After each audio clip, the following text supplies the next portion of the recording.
desse tempo. Eu primeiramente quero agradecer pela oportunidade, porque a oportunidade ela não vem a ser concedida por Deus. Se Deus não quiser, a gente não prega, a gente não louva, a gente não faz nada se Ele não quiser. A minha esposa ia vir comigo, o Renato estava lá em casa me esperando, eu saí de casa no serviço, o cano estourou lá. Quando eu ia sair, eu falei, meu Deus, eu tive que acertar o cano para chegar em casa. Quando eu cheguei, tomei um banho rapidinho. A minha esposa não conseguiu achar o sapato dela, falei, Renato, vamos embora, que já foi, tá, vamos lá, vamos lá. Então, graças a Deus, eu cheguei aqui e na próxima vez eu vou estar casando a minha esposa. Meu filho estava arrumado, meu filho botou o terno, botou a gravata, vai ter que ficar para outra vez. Então, você deu outra oportunidade, amém? Abra suas Bíblias aí. Livro Atos dos Apóstolos. Eu fiz 33 anos. Às vezes alguém fala assim, tem cara de 50, mas que isso? Eu tenho 33 anos, fiz agora em dezembro. E nessa geração que nós estamos vivendo, todas as vezes que a gente passa por uma oportunidade de fazer uma primavera, é de glorificar o nome do Senhor, porque nós estamos vendo essa juventude, tudo indo de ladeira abaixo, os pais aí que estão chorando pelos seus filhos, nós vamos ver na televisão, tantos jovens descendo a sepultura. Eu agradeço a Deus por os 33 anos que ainda estou aprendendo e preciso aprender com vocês, amém? Atos capítulo de número 2,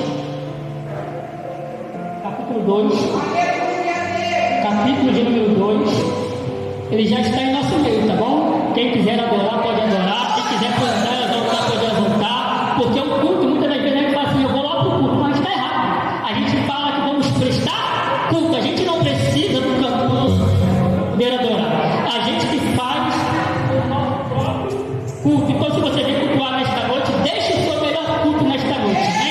Hoje é noite de oportunidade, talvez essa manhã não vai ter mais essa oportunidade, amém? Já aí, Atos capítulo de número 2 até o versículo de número 7, está escrito assim: cumprido-se o dia de Pentecostes, estava todos reunidos no mesmo lugar. De repente veio do céu um som como de um vento impetuoso e encheu toda a casa onde estava sentado. E vieram línguas repartidas como de fogo, os quais pousaram sobre cada um deles.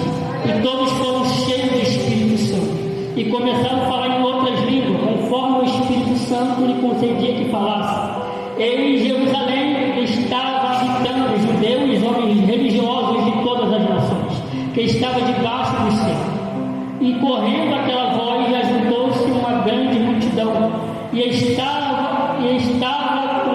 confusa por causa que ouvia falar na sua própria língua. E todos pasmavam e se maravilhavam, perguntando uns aos outros: não são galileus todos esses homens que estão falando? Então, como que ouvimos cada um na nossa própria língua nativa? Amém? Pode sentar em nome do Senhor Jesus Cristo. Quando eu entrei com o Evangelho, eu entrei com uma igreja pentecostal. Não sou nada com as pentecostais, porque eu nasci nela, mas hoje eu quero tirar algumas dúvidas que às vezes no meio da assembleia ou no meio dos pentecostais, às vezes a gente tem algumas dúvidas sobre isso. E eu falo com a minha esposa que toda a Bíblia ela tem que ser interpretada dentro do seu contexto original e dentro da sua cultura. E eu falo para ela estudar hermenêutica. O que é hermenêutica? É a ciência ou a arte da interpretação. E a gente precisa entender isso, porque hoje as pessoas estão lendo a Bíblia do jeito que elas querem e interpretando do jeito que elas querem. Só que não existe isso na cultura judaica e nem dentro da Bíblia em português. A gente vamos ver que hoje tantas coisas que surgem em nosso meio que é uma distorção da verdade. E o que nós precisamos voltar é praticar a essência da verdade que Cristo deixou para a sua igreja. Então nós vamos ver aqui no capítulo 2 um Pentecoste, uma festa religiosa onde o judeu realizava uma vez ao ano. Nós vamos ver que hoje no meio do povo evangélico, eu não estou botando placa de igreja para não banalizar, a gente bota o Pentecoste como se fosse um poder. Só que o Pentecoste era uma festa religiosa a qual o judeu ele realizava durante todo o ano. E a primeira festa ela vai se dar no capítulo 12 de Êxodo, que é a Páscoa, que é a libertação do povo do Egito. O Êxodo significa saída ou libertador.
Espírito Santo. Nós vamos ver Simeão cheio do Espírito Santo. Nós vamos ver em Atos dos Apóstolos que as pessoas foram cheias do Espírito Santo também. Mas antes disso, algumas pessoas escolhidas que podiam receber isso. Só que Jesus ele vai nascer de uma virgem em cumprimento da palavra, segundo a profecia de Isaías. Ele tem que nascer para redimir, porque a ira de Deus estava para cair sobre a humanidade, porque a humanidade estava desagarrada, estava perdida diante de Deus.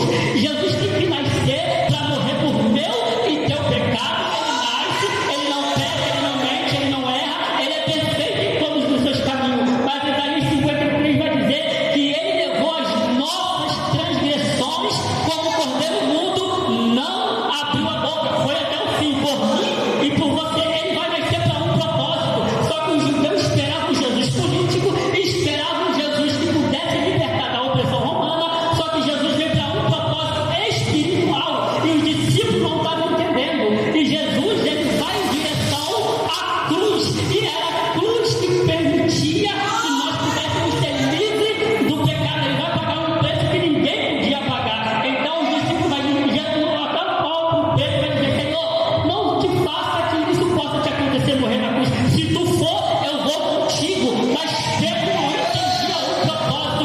Aquilo que era para ele cumprir, era para ele cumprir. E nos dias de hoje, que é para ele e você fazer, é para ele e você fazer, porque ele deixou para mim e deixou para você. Então Jesus vai para a cruz e automaticamente ele é crucificado. E daí que eu quero que você.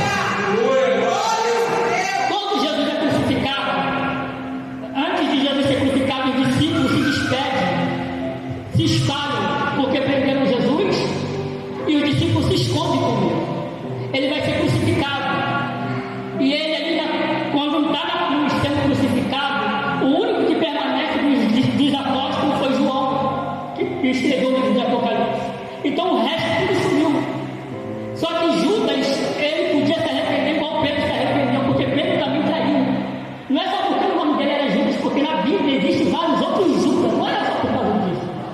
Ele traiu, a Bíblia diz que ele deu brecha para Satanás entrar, e ele permitiu que pudesse ali depois tirar a sua própria vida. Então os discípulos estavam com medo, sumiu ali da presença dos sacerdotes e das autoridades. Então Jesus está sendo crucificado, e nisso que Jesus está sendo crucificado, uma coisa que ele falou: Pai, estás consumado. Ele disse: está terminado tudo aquilo que eu comecei, tudo aquilo que era para terminar, tudo aquilo que era para culminar, tudo aquilo que era para destruir está consumado. A partir de hoje, a minha morte garante a salvação e o perdão de pecados. Foi isso que Jesus fez na cruz. E antes de ele partir, o ladrão na cruz, 2 ladrões mais um, falou assim: Jesus, lembra-te de mim quando chegares no teu reino. O que é que Jesus disse? Ainda hoje estarás comigo no paraíso. Deixa eu tirar uma heresia que tem aqui. Tu sabe que não é assim que está escrito? Porque o mais entendido que tiver aqui, porque eu sou semi-analfabeto, eu não parei na sala de aula para poder aprender. O que eu sei hoje é porque o Espírito Santo me capacitou para isso. O que está escrito é: hoje eu te digo que tu estarás comigo no paraíso. Sabe por que eu estou dizendo isso? Porque Jesus não foi no mesmo dia para o céu. Ele é crucificado, morre, é sepultado, e muitos pensando dos perseguidores que Jesus ali acabou. A seita acabou. Vencemos. Mas segundo a profecia, ao terceiro dia ele ressuscitou, para que a glória de Deus pudesse ser manifesta nas nossas vidas. Ao terceiro dia ele ressuscita. Quem achou que estava acabado, ele ressuscita para começar de novo. Então ele ressuscita, e ele fica no espaço de 40 dias sobre a face da terra. Então ele não vai para o céu, porque nós vamos ver Jesus subindo para o céu uma vez só. Ele fica no espaço de 40 dias sobre a face da terra, e ele vai aparecer os discípulos, ele vai aparecer as mulheres, e no capítulo 15 de 1 Coríntios, versos 5 e 6, vai dizer que ele também aparece para 500 pessoas, com testemunhas oculares que não pudessem dizer ao contrário. Jesus ressuscitou. E nesse espaço de 40 dias, falta ainda 10 dias para o Pentecostes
obra que eu comecei e ainda não terminei, então volta que eu vou fazer. Aí eles voltam para Jerusalém. Só que Jesus, Atos capítulo 1,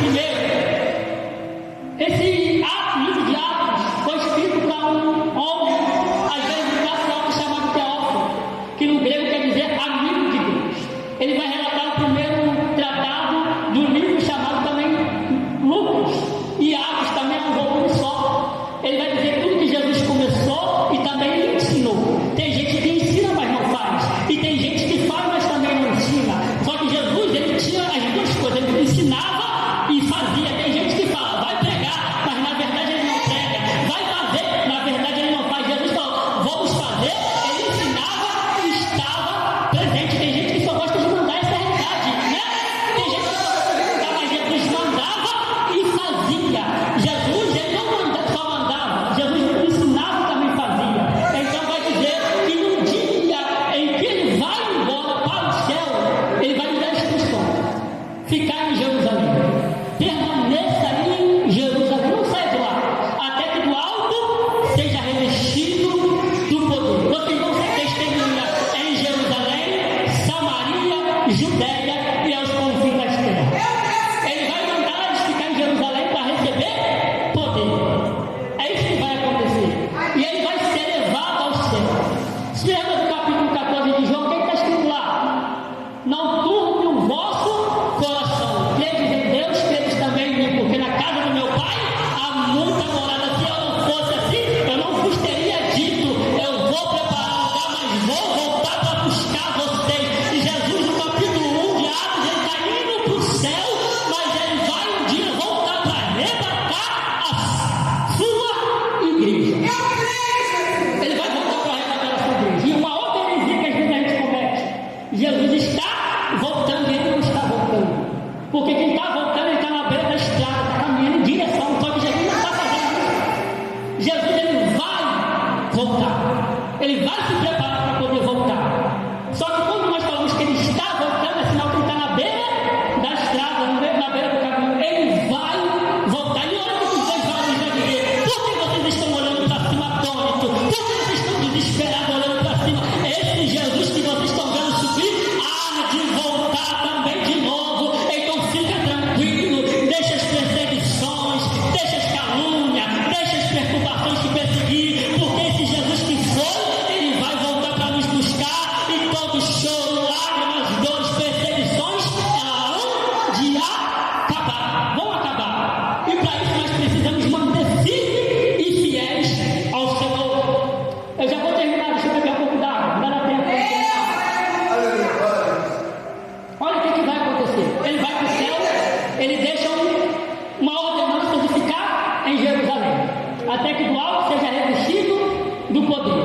Sabe quando eu vejo essa frase e eu olho para os mártires da igreja, os pais, a igreja do primeiro e segundo século, eu fico olhando para hoje, a gente está muito longe.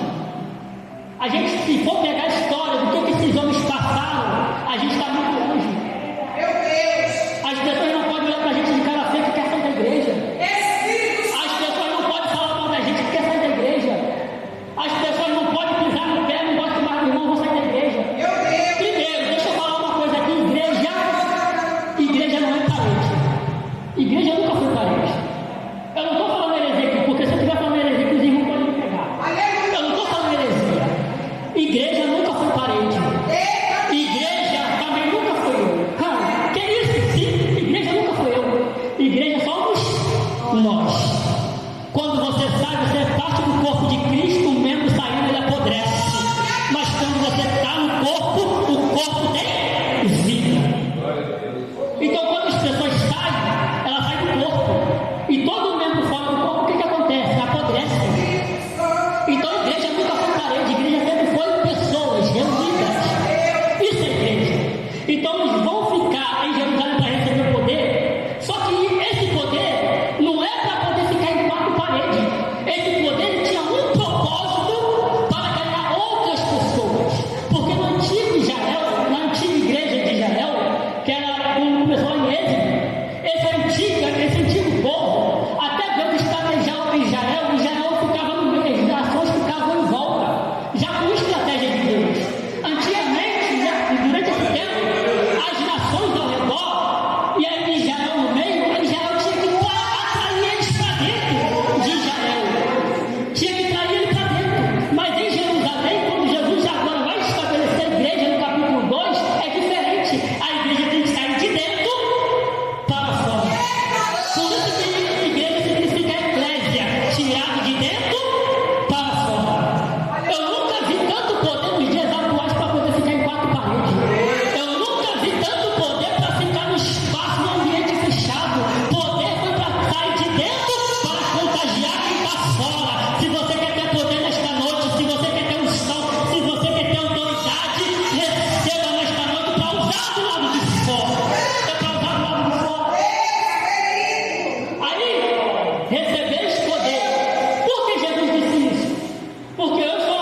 dia do Pentecostes. Eles estão reunidos no mesmo lugar. Eles não estão em pé e nem de joelho. Eles estão sentados no mesmo lugar. A Bíblia diz que eles estão sentados no mesmo lugar. Às vezes a gente se prostra de joelho, mas o coração está longe. Às vezes, mas o coração está longe. Eles estavam sentados, mas com o coração ardente a Deus. Eles estavam esperando aquilo que Jesus tinha falado para eles. Eles não estavam em pé e nem de joelho, eles estavam sentados. E de repente do céu veio o som como de um vento que encheu toda a casa e foram vistas por eles línguas repartidas como de fogo. Aí eu te pergunto, foi vento que entrou ali, foi um som como se fosse um vento. E a língua não era fogo, é como se fosse fogo. Porque se fosse fogo a língua pegaria fogo e não aguentaria falar. O vento simboliza no Antigo Testamento a ação do Espírito Santo. Se lembra que quando o israelita vai atravessar o mar vermelho, o que acontece? O próprio Deus vai soprar no mar, ao contrário. E de repente o mar se abre. Se lembra no deserto? O povo precisando de sustento e Deus assopra e manda alimento para o povo.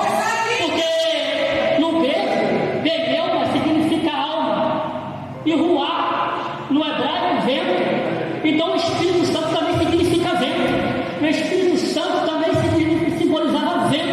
Então quando o Espírito Santo ele vai entranhar os dois com um barulho, com o som de um vento, é o próprio Espírito Santo entrando dentro da casa.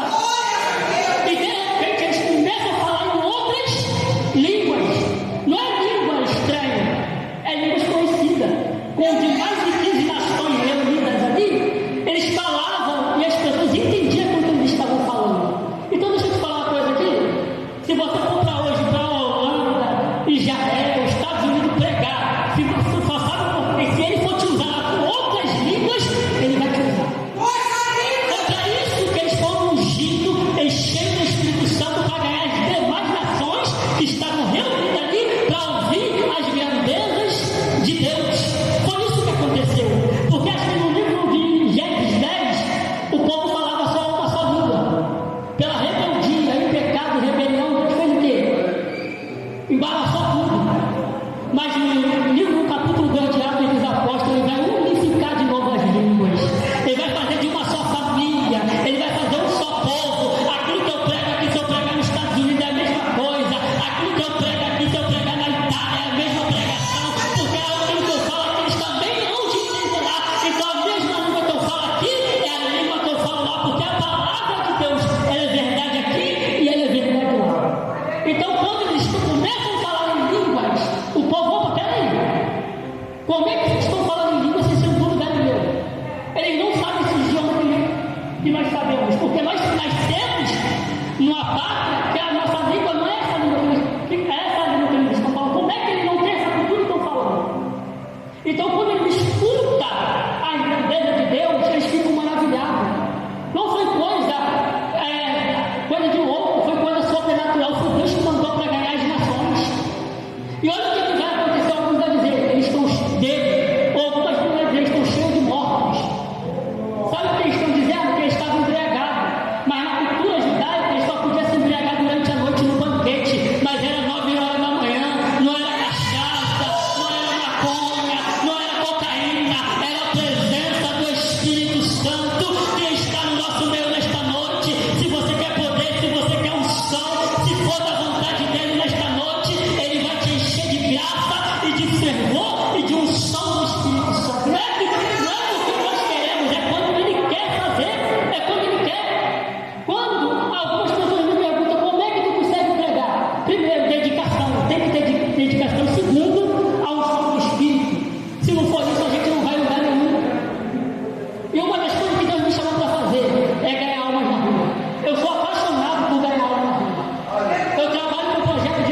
que ter ciência que tudo que Jesus fez, no Atos capítulo 2, o mesmo Espírito que desceu lá continua atuando nos dias de hoje.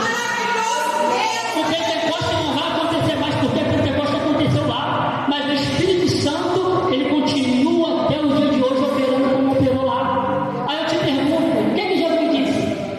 Eu vou para o céu, mas eu vou rogar alguém para que possa descer e ficar com vocês até a consumação do século. E eu sou te perguntar nesta noite, onde o Espírito Santo mora? Ele mora aqui ou ele mora aqui? Ele mora aqui, ele mora em você.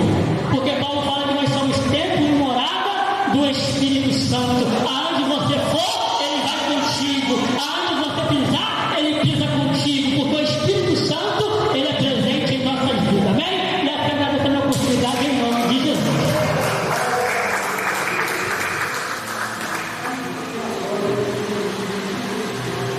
Glória a Deus. Aleluia. Sejamos um único